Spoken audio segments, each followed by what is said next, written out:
Hello, everyone. Welcome to yet another session as part of the Intentional Community Summit. And full disclosure, I have really been enjoying getting to be the host of this summit for a selfish reason, because I get to reconnect with friends who I don't see very often. And Sky Blue is definitely one of those people. And I've had the privilege of getting to work with them in various roles, mostly related to the FIC over the past years, and just really glad that they can be here to talk with us today. Sky always has interesting ideas about the movement, and I'm curious to pick their brain about where their thoughts are at now regarding the state of the intentional communities movement. So I will read from Sky's bio, and this is written in first person, so this is about Sky, not about me. Hi, I'm Sky Blue. Yes, that is my real name. Yes, my parents were hippies. I love when you say that. This is great. They met at Twin Oaks Community, a 55-year-old rural income sharing community in Virginia, which I joined when I was 19 and raised a kid who is now 21. Wow, 21. In a poly family. I am gender fluid, non-binary, socialized as male, male-bodied, and of a European heritage. My parents came from working class families, adopted counterculture lifestyles, were the first in their families to become college educated, and raised me non-Christian, with a deep reverence for nature and opposition to consumer capitalism. I am a massive intentional community nerd, and the movement has been my world for 25 years. I've lived in 7 different intentional communities and visited over 130. I am a consultant, networker, and movement builder, most notably serving as the executive director of the Foundation for Intentional Community, that's FIC, for 4 years and on the board for 2, and serving as the primary representative of the FIC to the New Economy Coalition. I have extensive experience with cooperative business and event organizing. I'm a pragmatic visionary and love to get my hands dirty in the communities I call home. Welcome, Sky. Thanks, Cynthia. Oh, so good to have you.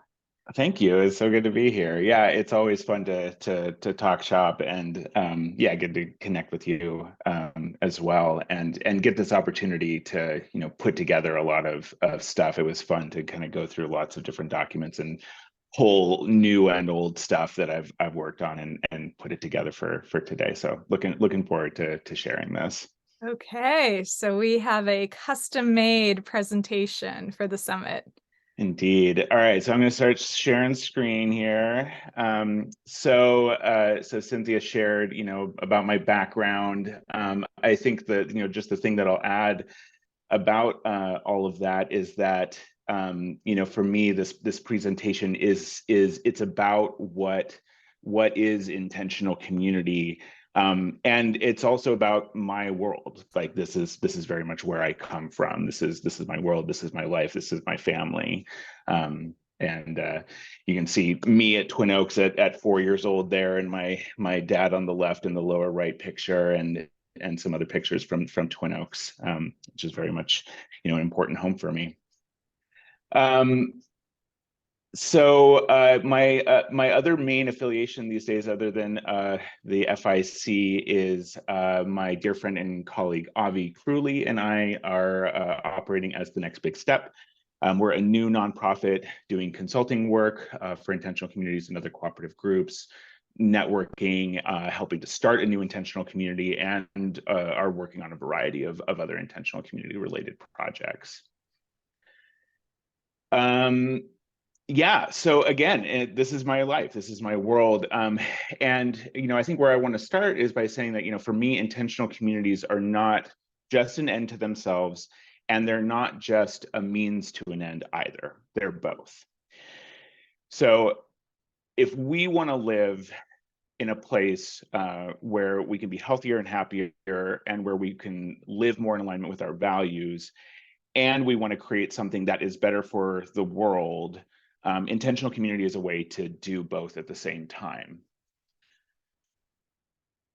But I also want to say that I think the goal isn't to turn the whole world into a bunch of intentional communities. I just don't think that's going to happen. Eventually, there may well still be things that look like what intentional communities look like today. But if we're successful, they won't be needed in the way that they are today, because regardless of where or how people live, it will be within values like cooperation, equity, and resilience. For me, the question is, how do we keep making intentional communities as applicable and relevant as possible? I see intentional community as an iterative process. So the forms of today are evolutions of past forms, and we have no idea what forms they might take in the future as we work towards these goals. There's a lot that we know about intentional community as it has existed to this point, but we shouldn't take current forms as the end all be all of what intentional communities can be. So let me back up for a second and deal with the question, what is an intentional community? Intentional communities come in all shapes and sizes. They usually have some kind of organizational structure, a membership system, and something that defines what it's all about, the intention that makes it an intentional community.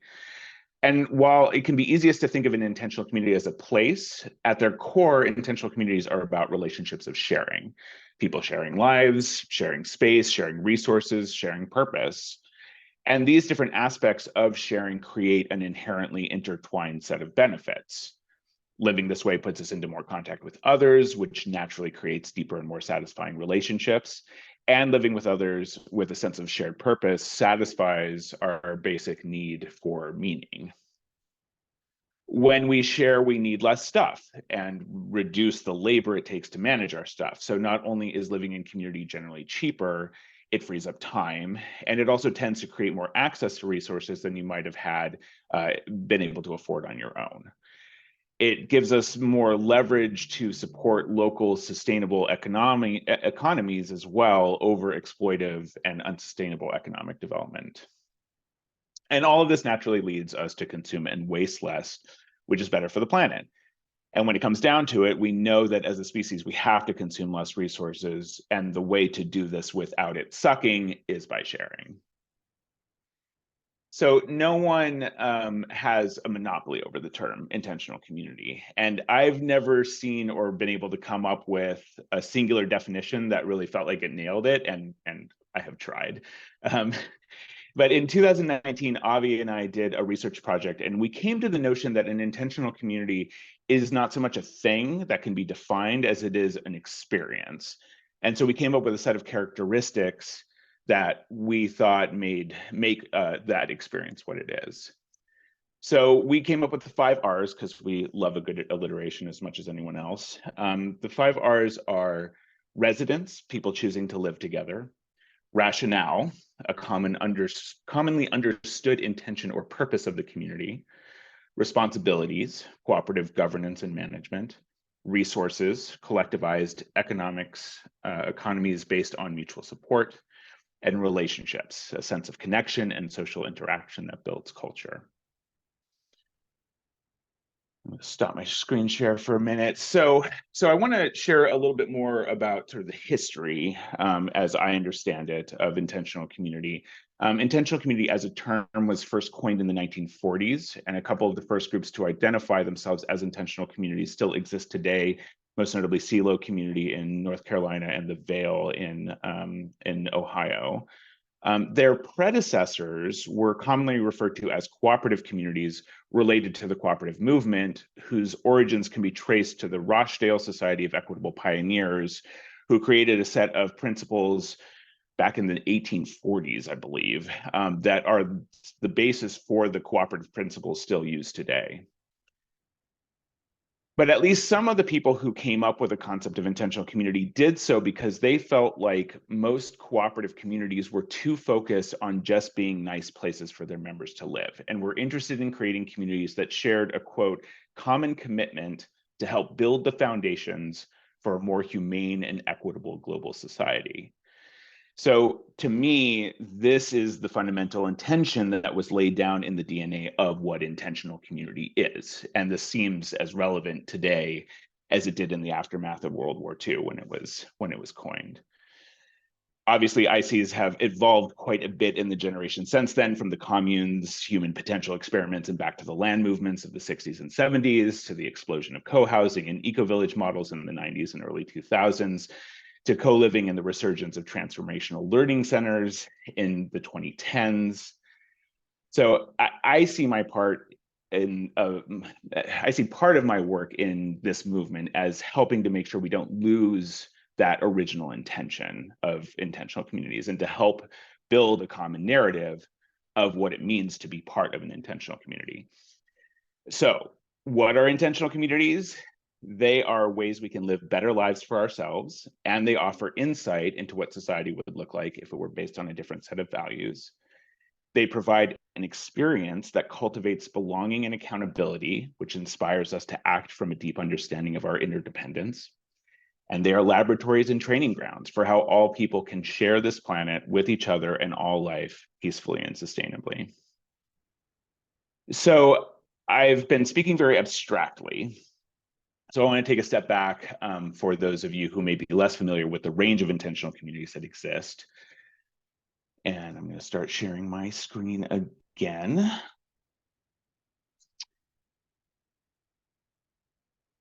So there are a number of different established models that tend to follow typical patterns, and what typifies different models can be very different.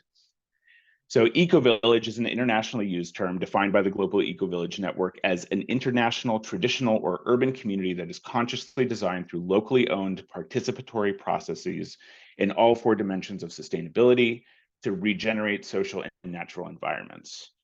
The eco-village movement includes newly established communities, but also includes traditional communities seeking a different path than conventional economic development. So being an eco-village has a lot to do with ascribing to a set of principles and how those are put into practice and lived out, but doesn't necessarily assume a particular ownership or governance model. Co-housing usually has fully featured private homes clustered around shared space and facilities, including a common house and often gardens, tools, and workshops. Households have independent incomes and private lives, but neighbors manage the community together and engage in a range of shared activities. The legal structure is often a homeowners association or something similar, where people own their own homes and the land under it, while the HOA owns the land around the homes and the common facilities, and homeowners pay monthly dues. Co-living as a practice, a group of people sharing a house, either that they co-own or rent or lease, has been happening for forever. But the concept of co-living was popularized in the early 2010s around the particular practice of property management companies curating intentional group houses who lease the house to the group and give them a high degree of autonomy as a collective. And they're in sort of creating the potential to create houses like that at scale. And in some cases, creating networks where members can move around between different houses. But I think the term was so catchy that it started to become more of a sort of catch-all for group houses in general. A housing cooperative or a housing co-op is a legal entity that owns real estate where each member purchases one and only one share. Owning a share grants the member the right to occupy one housing unit and gives them one vote or veto power. As a form of ownership, housing co-ops can come in lots of forms, from collective households with a high degree of social involvement, which are very much like what co-living tends to be.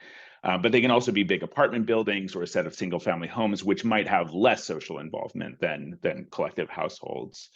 So again, it's sort of more getting at what the particular form of ownership is, as opposed to the particular form of how people are living together. So while the term commune is generally associated with the counterculture and back to the land movements of the 60s and 70s, the term actually dates back to the 12th century and generally refers to people living together with shared values and interests, collective property ownership, and a highly integrated social and economic lifestyle. Commune can be seen as a general term applied to lots of different groups and implies that they're seeking to live more closely and share resources more than other groups might. So there are also large networks of religious communities out there that are tied to a formal religion. You know, the the Bruderhof, the Mennonites, the Amish, the Hutterites, as well as monasteries of all stripes. There are also spiritual communities like the Lama Foundation or Mount Madonna Center, which tend to have a more eclectic spiritual approach, not tied to a particular organized religion, and also tend to run retreat centers. So why does all this matter? The different aspects that I'm pointing to, including the ownership of land or housing, how governance works, how finances and other economic aspects work, the architecture or physical design, the intention or purpose, the culture, all of these aspects play into what makes an intentional community what it is. Other features include, whether a group is urban, suburban, or rural, the number of people, and all these different things can have major implications on each other. Particularly in the interplay of systems and culture, something that I've been very interested in and kind of looking at a lot is particularly how does sense of purpose and economic systems of a community line up or not. And again, all of these different things and the mix of all of them help create significantly different experiences. And I think the thing to remember with all this is that there are no rules. You may want to follow a particular model, but there's always going to be variations. And in some cases, some of the more interesting examples of intentional community for me are ones that draw from different models. So for example, the eco-village of Ithaca identifies as an eco-village and has some really solid sustainability practices. But architecturally, it's designed very much like a co-housing community, and its legal structure is a housing cooperative. They've also built 3 semi-autonomous neighborhoods that are part of the whole community with over 200 people. They also included an educational nonprofit that has an interesting history of collaboration with local colleges. And then they've also supported some agricultural efforts on their property as well. Then there's Brighton Bush, which is a residential community operating a hot spring resort, but is organized as a worker cooperative, which is about the only example of an intentional community organized as a worker cooperative that I know of. There's the Los Angeles Eco Village, which holds the land as a nonprofit community land trust, but organizes the housing as a housing cooperative and then also runs an educational nonprofit. One of the best pieces of advice I've ever heard, particularly around starting an intentional community, is to start by getting clear about what you want and then figuring out the structures that will best support that. And luckily, we have such a wealth of experience at this point in this movement to draw from in sort of seeing how to do that. So I want to talk some about the movement and is this a movement? But the thing I want to note before that that I'm not going to get into because there isn't really time is the shadow side of intentional community. So intentional communities are not utopias, and I think we do a disservice by not talking more openly about the challenges, both because I think it sometimes creates a sense of false expectation of people coming into intentional communities. And because our challenges in intentional community are the world's challenges. And the whole point of intentional community is that we're trying to address those challenges for ourselves and then also trying to share what we're learning with the world. I think it's naive to think that by creating an intentional community and stepping into it, that these problems will magically go away, that we will just magically know how to operate cooperatively and all of our baggage from mainstream society won't be there. Of course, we're going to have a tendency to recreate problems of society, either inadvertently in how we design our communities or in the behaviors that we play out, that we learn from mainstream culture. The opportunity of intentional community is trying to do something different and to be able to look at that stuff when it comes up and have the possibility of making a different choice. So this means we have to look at it. And if we really want to be applicable and relevant, we have to be willing to share about it too. So is this a movement? Many of us in the intentional communities world tend to refer to it as a movement. We typically sort of shorthand it as the communities movement. But one of the questions that we definitely ask regularly in the FIC is it a movement? And short of getting into a whole discussion about what makes a movement and whatever, I would say it's spotty, but yes. and it has extraordinary potential. So one of the discussions the FIC has had off and on for a long time is whether we're trying to be descriptive of intentional communities or prescriptive. Historically, we've erred more on the side of being descriptive, trying to sort of keep as big a tent as possible. The only restrictions we've had on communities listing in the directory for a long time basically screened against militias and cults. But increasingly, we've been willing to be more prescriptive. And the FIC just went through a whole strategic planning process. And I want to share some of what we came to in our new identity statement.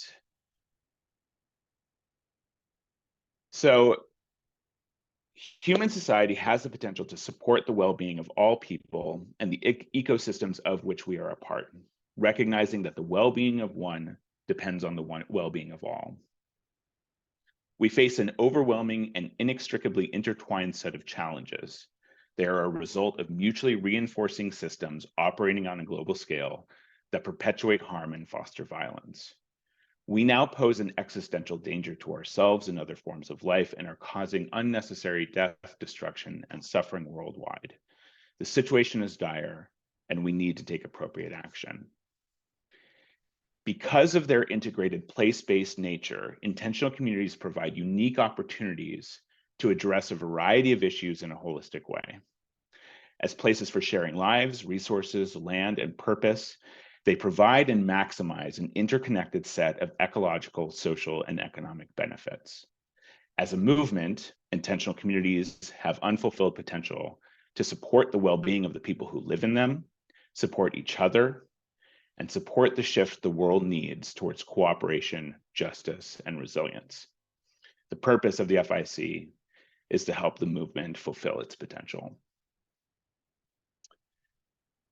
So in my work with Avi as the next big step, we see the potential for intentional communities to come together much more to support each other for the benefit of each community, for the people who live in them, and to be better partners in their local areas and to the larger movement. And we see the potential for intentional communities to really come together around shared practices that disrupt patterns of harm and foster patterns of wellness. So trying to break down what are some of these practices, the first, just to acknowledge intentional communities are by no means alone in addressing the issues they do. And although this is not a given, many intentional communities are working in a number of important areas: cooperative and equitable governance and economic models, cultures that are trauma-informed, address internalized privilege and oppression, and foster self-expression and healthy relationships, a decommodified relationship to land, ecologically regenerative lifestyles and livelihoods, a commitment to mutual aid and accountability, and integration with local and regional systems in support of greater cooperation, equity, and resilience. We also see a lot of possibilities for more coordinated effort amongst a more cohesive network of intentional communities, facilitating land access and securing land, grant and loan funds, mutual insurance programs, access to professionals, labor or housing exchanges between communities, knowledge sharing, shared outreach, accountability processes, and increased support and participation by intentional communities in other movements.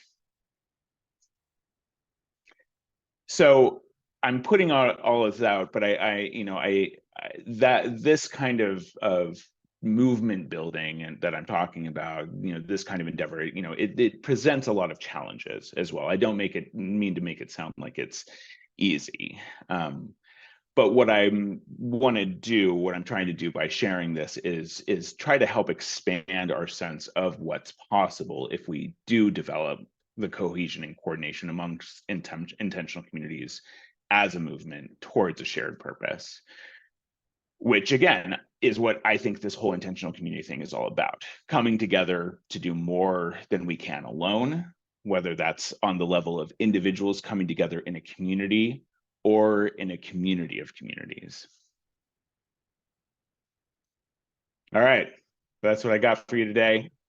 Thanks everyone for giving me your the gift of your time and taking all that in. Wow. Thank you. I felt like it was just getting started. That's awesome. Yeah. Great. Wow. Thank you, Sky, for sharing your thinking. And I think you did an amazing job of just bringing together what is very complex and kind of putting it at this bigger level where we have an overview of kind of what's happening, what's the potential. There's so many points I want to get into.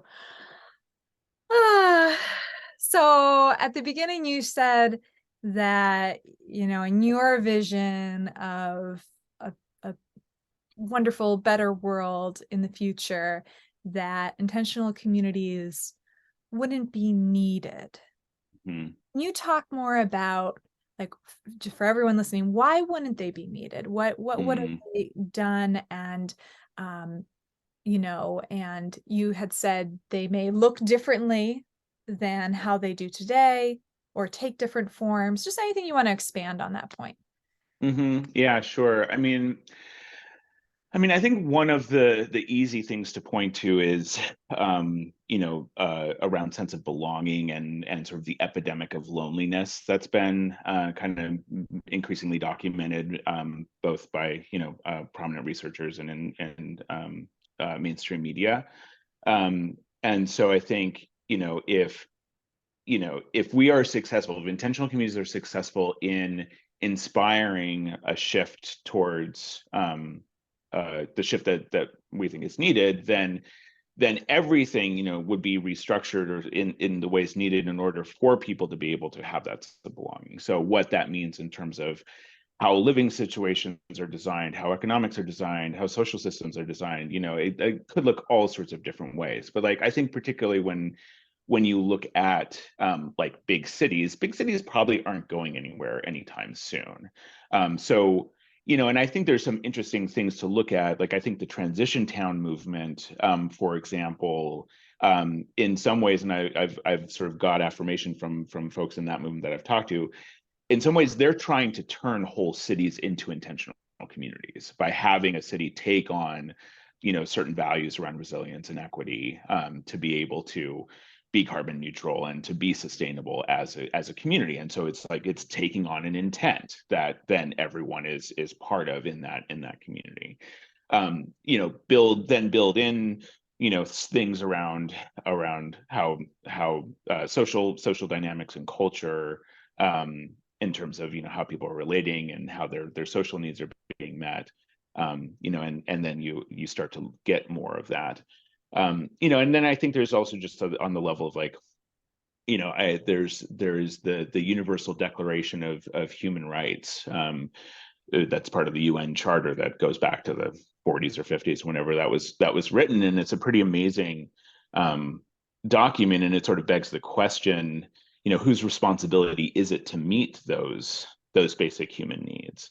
And right now the governments and corporations are not doing a great job of it, and so we're sort of more left to our own devices to some degree. And that's again sort of part of what intentional community is all about. But what if they were more actually being met well through larger governance systems that were actually being run cooperatively, and economic systems that were actually democratic and all these sorts of things. So again, I think intentional communities, like, again, we're not trying to like rebuild, restructure everything to all look like the kinds of like, 5, 10, 20, maybe 100, maybe a couple hundred little communities, but those communities are trying to do something that is inspiring much larger social change.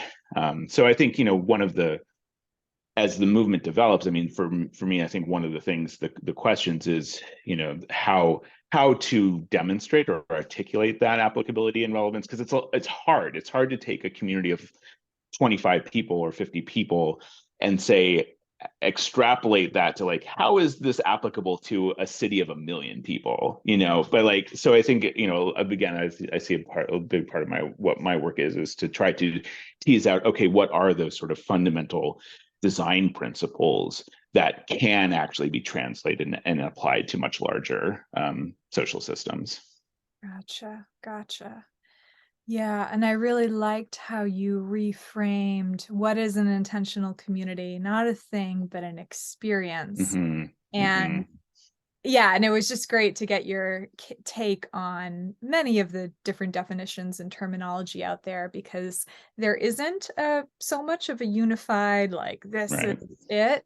And even in the summit, we've heard from different speakers, and listeners can kind of, like, cross check the other people. Like, there's definitely Hmm. common threads, like, no doubt, we're all on the same page, but maybe it's not so important that we have, like, specific, like, hard and fast definitions for things. And I Hmm. really appreciated your broadening it up to, okay, it's more of an experience.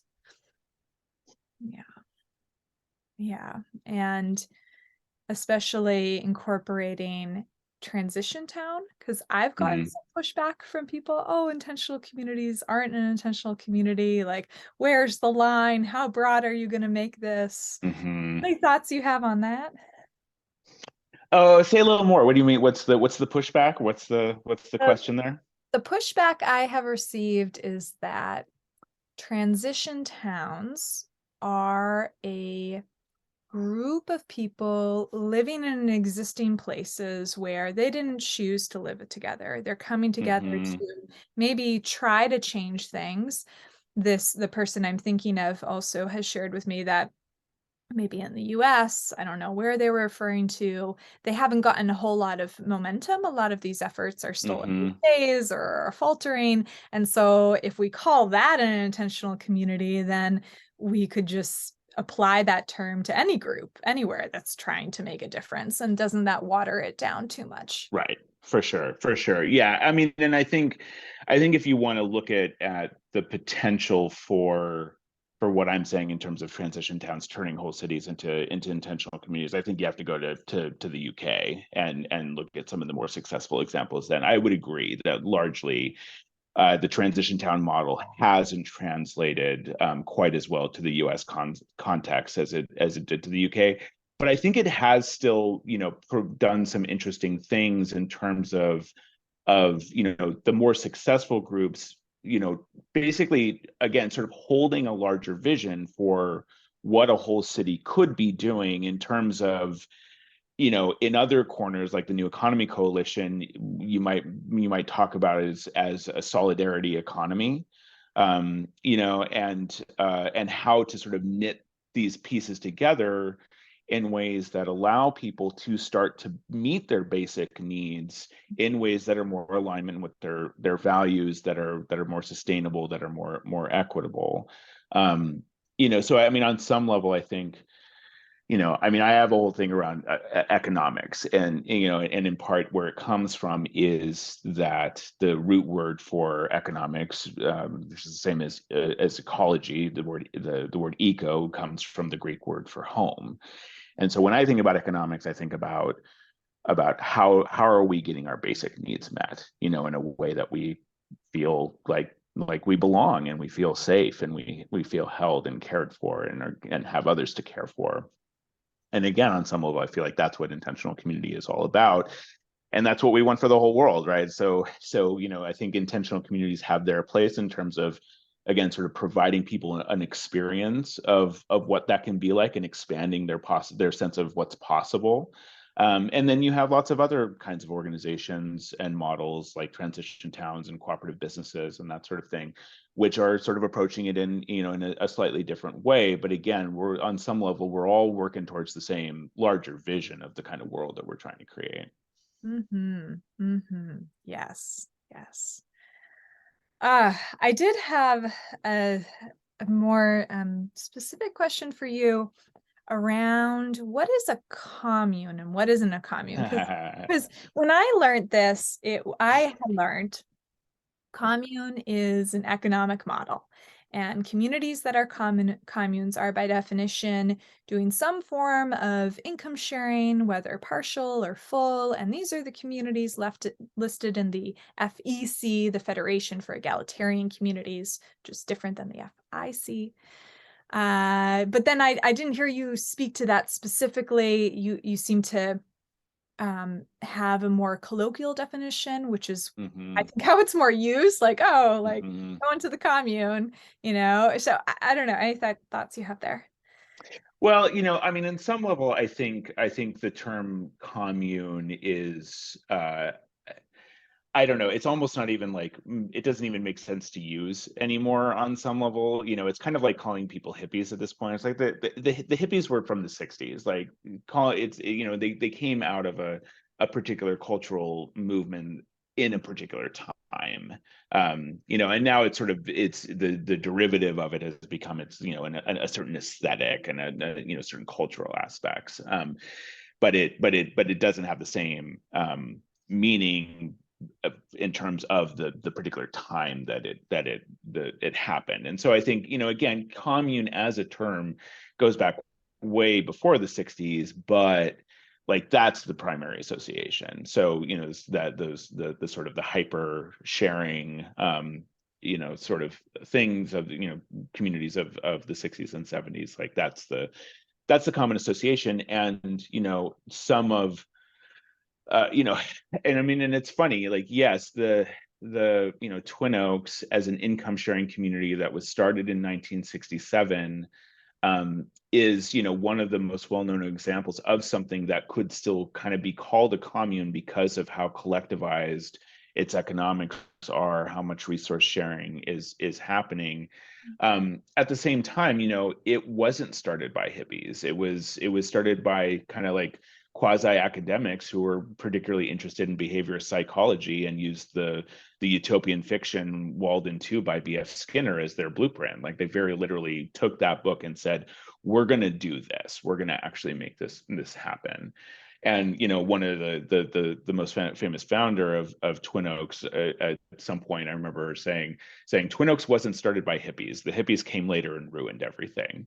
So, and I think what she was getting at was that there was very much this like intent on it being a social experiment that they had, and that a lot of the quote unquote hippies that came were more like, do whatever you want, like do whatever you feel, and like not didn't bring that same level of kind of rigorous intent that they had. There are other communities out there that I think that still exist, like Black Bear Ranch is sort of an infamous one. There's a bunch that that you could point to that are still sort of embodying some of what being a commune is. But in terms of like the range of different terms, it is much less defined than eco-village or co-housing. And I think the people in the communities that have been part of the Federation of Egalitarian Communities, Twin Oaks, Acorn, Eastwind, it's saying like saying that we live on a commune, or that we're from a commune, or that sort of thing. Like it's almost more of a term of endearment than anything particularly technical. Okay. Okay, thank you. That's helpful. So I'm thinking of the commune life. They have a blog that's pretty robust. Encourage Right. folks to Yeah. check that out. And they're like re-embracing that term. Yeah. Yeah. Okay. Yeah. No, and I think what they're doing is great, because like it does bring a little bit more of like what is the actual experience of it today, as opposed to it just being the sort of the random associations from the Mm. from the past. And again, I mean, I think in my experience from visiting as many communities as I have, is that there is a correlation. It's not direct. It doesn't always follow this, but there does seem to be a correlation between the depth of relationship in communities and the level of economic entwinement in communities. And I think why that is because the more economically entwined you are, the more time you're probably spending together, the more decisions you have to make together, like just the more wrapped up you are in each other's lives. And so then you're going to get to know each other more. You're going to have more stuff that you have to work out. And so it just builds that intimacy, for better or worse. Like it doesn't always go well, but that there's something there to that. And so I think again, that experience, like if we're talking about intentional community as an experience, and the different kinds of experiences that different kinds of intentional community create, things that you could call communes are definitely creating a certain kind of experience. Mm-hmm. Okay. Okay, great. Thank you. Yeah, you've helped to shape my thinking around that term. So thanks for that. I mean, there's an interesting little side note here that I think you'll remember back in 2019 when you did all of that market research and we really drilled into, like how were people coming to IC.org, Yeah. and my memory is that commune was like the most popular search term. And my take on that was that, yeah, there's probably a lot of people out there who have no idea that this whole intentional community world exists. But I can't tell you how many people, I'm sure you've come across so many people too, who they have no idea they exist, but they've thought like, oh, there must be some other way to live, there must be some other thing, and without even realizing it, they're thinking about intentional communities. And when they think about like, well, what existed, what is ever, communes, like that's the thing, that's the only reference point they have. And so they Google commune and up pops the Foundation for Intentional Community and IC.org, and they're like, oh, there's this whole world out there that I had no idea about. Yes, yes, I imagine that too. That's exciting to be able to broaden it up beyond just commune. Yeah, yeah, I definitely get that a lot. Like, yeah, are there any communes still around? And do you live on a commune? And yeah, it's a word that has played a significant role. Yeah. Yeah. I wonder about, so one of your last slides had shared about the revisioning process of the FIC, and Mm, the unfilled potential of intentional communities. I love that. hmm And if I'm remembering correctly, it was to firstly, or I don't know if there's an order to it, be able to provide better lives for the people who live in the community. That makes sense. hmm And hmm then the secondly, to be able to support other communities, like that inter-community collaboration. And then lastly, I had understood make, an even wider impact on the world. hmm hmm Do hmm you think that most intentional communities are focused primarily on the first, on providing a good life for the residents? I know that's true in the community where I live, and I have to tell you, a lot of days it seems like that is the most we can take on, is Right. just trying to keep what we have here going and people happy. Yeah. Yeah. Yeah, no, for sure. I mean, I think this is an important crux of all of this. I mean, again, I mean, this quote from the late 40s, early 50s, whenever it was, of I'm trying to come back to it, creating communities that shared a common commitment to help build the foundations for a more humane and equitable global society.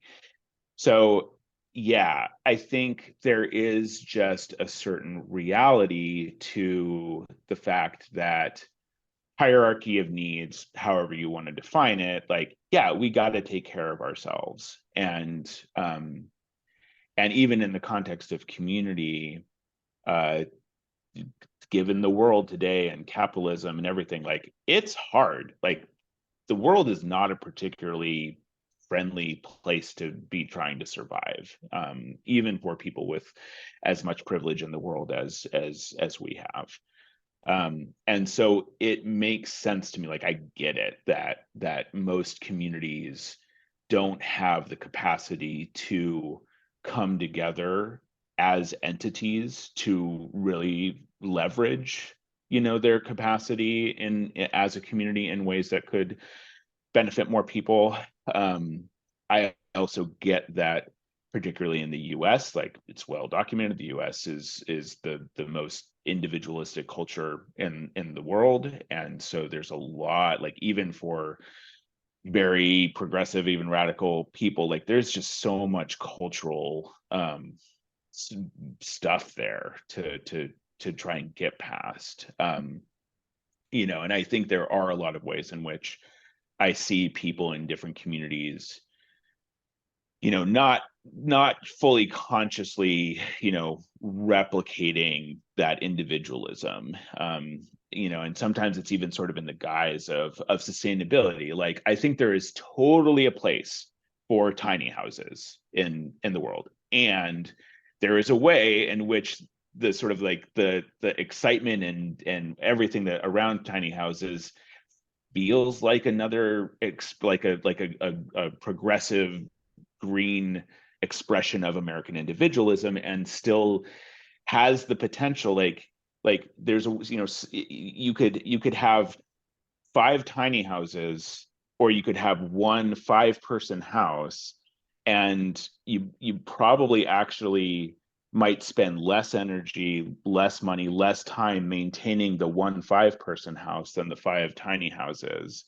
I mean, it depends. There's a lot of it depends here. So, but again, I think it's, so I'm not saying like don't build tiny houses. I'm saying like I think there are these ways in which like we need to ask questions a little bit more. Like we kind of need to interrogate our where we're coming from a little more, and how that's actually playing out in our values. Um,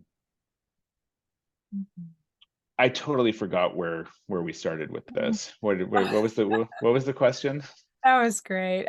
Just how we can get to those two other Oh aspects, yeah, the fulfilled potential of communities. right. Yes. So yes, I'll say I totally get it, and like I think we need to just keep doing what we can to sort of see like how can we design things. And again, this is sort of where the economics of it gets into for me. But that's not the only thing. I mean, even income sharing communities that have figured out how to dramatically reduce the amount of time people need to spend money, still often fall prey to this sort of insularity and this focused on like just maintaining things and just trying to be a nice place for people to live. So I get it, and like I think that's like I'm just gonna keep doing what I can to be a voice for reminding people again, like they're not just a means to an end, and they're not an end in of itself. They're both, and like the opportunity that we have here is to actually have them be both at the same time. Yes, yes, great. Yeah, yeah, and it is hard. Actually, so for the first time that I'm aware of, we're having a Vermont Intentional Communities Gathering. Bristol Co-housing Nice. is hosting it, and they invited all the communities in Vermont, and we're gonna go next month and meet up for the first time. So I'm really looking forward to that. I'm probably the only person from my community who will be going, maybe one other Mm, person, because everyone else, they're like their families with young kids. Life totally. is hard. They have a lot going on. I have to say too, like I think, yeah, their ambition isn't mine to also Right. have this be a bigger thing and to connect our community. They're like, no, leave us alone. Like, let us Mm-hmm. with our Mm-hmm. kids and live this Mm-hmm. life here. So yeah, Yeah. it's tough. That's tough. Well, and part of it too, I mean, I am hesitant, like as much as I would love and have, in fact, drafted a kind of a call to action to try and get the burning souls like you and me and others who in different communities who do see the potential for the larger movement and do want to try and get our communities to, at least to some degree, sort of be supportive of that. Get us to come together to see like is more possible. And the reason why I'm not necessarily kind of pulling the trigger on it is because I understand the challenges around it. You and I have both been involved in various efforts to try to bring, interorganizational, groups of people together. And it's hard when there's not an existing base of resources and funding, particularly to help kind of get over the hump of actually having it be something that gives more energy than it takes. And especially when we don't have a lot of energy to give. Again, I get it. Like the possibility that, I put out a call for something and get a bunch of people together, but it would have to be a volunteer effort, and no one really has the extra time, and it would just end up being another email list and another monthly meeting for people to be at. And what is it actually providing is like, yeah, I don't know, and so I feel like I need to have a better answer for that before I want to ask people for their time to actually come together around this. But in the meantime, I'm going to keep talking about it, and I'll keep shopping it around and keep trying to find other people who are into the idea and see the potential. So when the time's right, we can come together and see what's possible. Mm, mm, yeah. something that I've come to after these various efforts in this area is focusing on small, practical, specific things Hmm. to do together. Yeah. And maybe even just a few communities, or just keeping it small and practical, just that permaculture principle, slow, steady solutions. So that's where Yeah. I'm hopeful that we can do more together. So, Yeah, for sure. Yeah, I mean, and I think communities in close proximity to each other obviously have a much higher possibility for doing that sort of thing. I mean, coming from Twin Oaks and Louisa County, Virginia, where there's a number of communities now. There's Twin Oaks, there's Acorn, there's Living Energy Farm, there's a couple other kind of smaller communities, and there's sort of continual interest in more. And then so there and then what that makes possible, again, sort of socially and economically, there's been a long history of the communities there of like basically sharing their community businesses with each other too. Acorn in part got started because the Twin Oaks hammocks business was so successful that it was able to sort of farm production out to Acorn and help give it an early income source. And now Acorn's seed business, or its exposure to Seed Exchange, has been so successful that it's now become an important income source to Twin Oaks and to Living Energy Farm. And so I think the potential, particularly on more that local level, and just they're the ultimate frisbee games that can happen because of all the people and the dance parties, and all this sort of thing, because there's not just a little 20-person community off somewhere, but there's a number of communities totaling 200 people or so. So I think that those more sort of like hyper local, like those like close proximity clusters of communities, again, Dancing Rabbit, Sandhill, Red Earth Farm in Missouri, there's a number of examples like that of just like what really becomes possible when communities are in that kind of proximity to each other. yeah, totally. Great. Okay, we're coming up on time, and I still have more things I want to talk about. Well, I guess this question will shift us more into your consulting work with Avi that I do want to, make space for you to share more about at the end and how people can get in touch with you. We had a participant write in a question, a summit participant who was curious about their question was along the lines of, how do we sustain communities for the long term? And I am guessing this person maybe has observed that communities go through troubling times. They don't always last for the long haul, but some do. And like, what would you say can make or break a community's longevity? A really good question.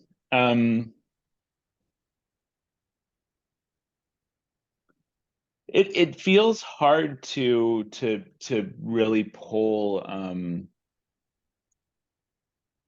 clear things from that, because when you look at different communities, I feel like the success, the reasons for their success are, there's a lot of difference. I mean, I guess, generally speaking, the things that seem to be pretty important are, again, not always, but, maintaining some sense of shared purpose over time. And that's probably going to evolve, and it's kind of probably going to ebb and flow, but continually coming back to what is actually bringing people together as a community, I think is pretty important. I think obviously the economics, the financial model, it has to be sustainable, whatever that is, whether it's a community business, whether it's individual incomes, whatever. Like, there just has to be enough money in the system to be able to support what's happening. I think interpersonally, communities that I think let interpersonal stuff, conflicts, tensions build up and not get addressed, like that just kind of creates a whole lot of other set of problems. I mean, one of the dynamics with long-term communities I've been tracking is how, is when long-term members in particular don't deal with their shit with each other, and then there becomes lots of things that they can't talk about or aren't talking about, and there's lots of dynamics in the community that then aren't being talked about. Particularly new people come in and they feel it, but they don't understand it because no one's talking about it. And then they're going to end up kind of projecting and interpreting in ways that are probably also not great. And then that's going to start creating a whole other set of dynamics. Like, I think a lot of times when there's like old member, new member tensions, like in what I've seen is that a lot of times it's the genesis of that is really that the long-term members can't talk to each other, and so the new members come in and they don't know what to do, and they feel like there's these dynamics that are stuck, and so they start blaming the long-term members, but it's like, but it's just it just kind of gets stuck. So I think there's some important stuff there. Succession, like, I mean, I think a lot of co-housing communities in particular have run into this problem of what's commonly referred to in the urban planning world as naturally occurring retirement communities. And so how do you deal with that, like particularly in a community where people own their own homes and where turnover is likely to be lower? And how do you manage the age demographic so that you don't just end up with a group of a certain age, and then over the long term that can become obviously a problem. I think Twin Oaks is an interesting example of a community that really did set itself up to allow for a high degree of turnover and really did manage its age demographics in a very proactive way, and has managed to be a very intergenerational community over time. And it's bigger. It's easier to do that in a bigger community too. So I think another question is like, I think there's an important question of like, do you actually want to create a community that lasts for the long term? Because I think a lot of times people maybe think they do, but when it comes down to it, maybe they don't actually. And so I think being more clear about that, and then really looking at like, okay, so how, if that is in fact what we want, we really do want an intergenerational community, not just in terms of the age demographics, but also that it lasts for generations. Like, what are the particular designs that we need to bring in, and what can we learn from long-term communities that are out there about how to actually do that well? Yeah, okay. Yeah, great. Yeah, getting clear on the goals of the community. And it may not be to have a forever indefinite Right. existence into the future. Yeah, and being, and getting real. I mean, like, I think there's definitely, I've seen communities out there where it's like, they're like, oh yeah, we'd really like to have more young people and pass it on and blah blah blah. But then when it actually comes down to like, what would it actually take to do that? Maybe they don't actually want to do that. So maybe there's like, they need to get real with themselves and be like, okay, maybe our community is going to have a lifespan that more or less ends with our lifespan, and maybe we can be okay with that if that's just the situation. Yeah, for sure. Yeah, Clifford Pollen, another one of the speakers, he talked about how maybe we need to rethink what a successful community is. It isn't the Yeah. one that lasts a long time, but even a Yeah. community that fails in its first few years, maybe that has some really valuable lessons for everyone else.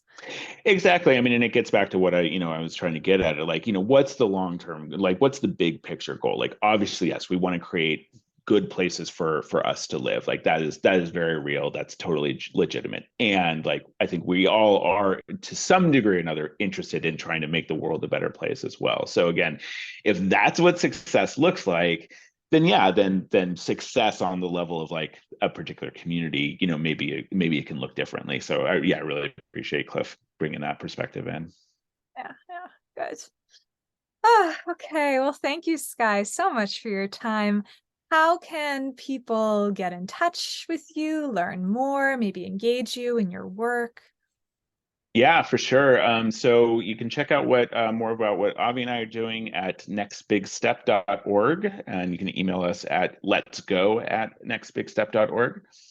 Um, you know, we definitely are open to new consulting clients. We just recently did a retreat together with a community that I'd been consulting with for a while.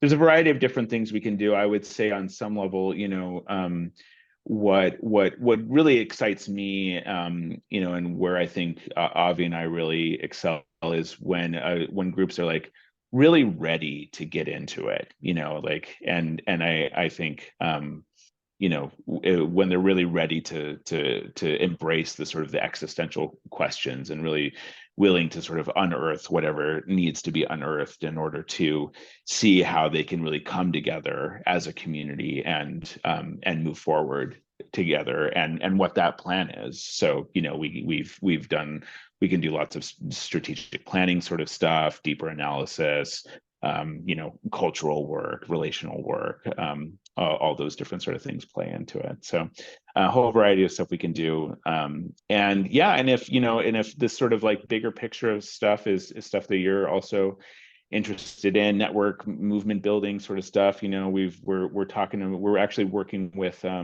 we've got a little project going right now with Zach Rubin, PhD, who's done some research work with FIC around intentional communities before, and we're developing a project with him. We want to focus on the target population of military veterans who live in intentional community, because anecdotally it seems like there are a lot of military veterans who move to intentional community, and that doesn't seem like a coincidence. So we want to sort of get into like, well, what is the experience they had in the military that is maybe part of what's drawing them to move to intentional community, and what can that then say about what's missing in the mainstream that is part of what intentional community is providing. So yeah, we got a whole range of different things that we're interested in working on. So definitely looking for more collaborators and partners for all manner of things. So definitely reach out. Okay. Oh, the veterans thing sounds interesting. I have a project I might send you to look into. Beautiful. All right. So folks, if you have a community that's ready to go deep, Sky is here, Sky and Avi, with the next big step. And we'll put those links and the email address and all of that in the notes section below this video, so you can follow up with Sky. Thank you so much again, Sky. Such a pleasure. Absolutely. Thank you. This was great. All right. Bye.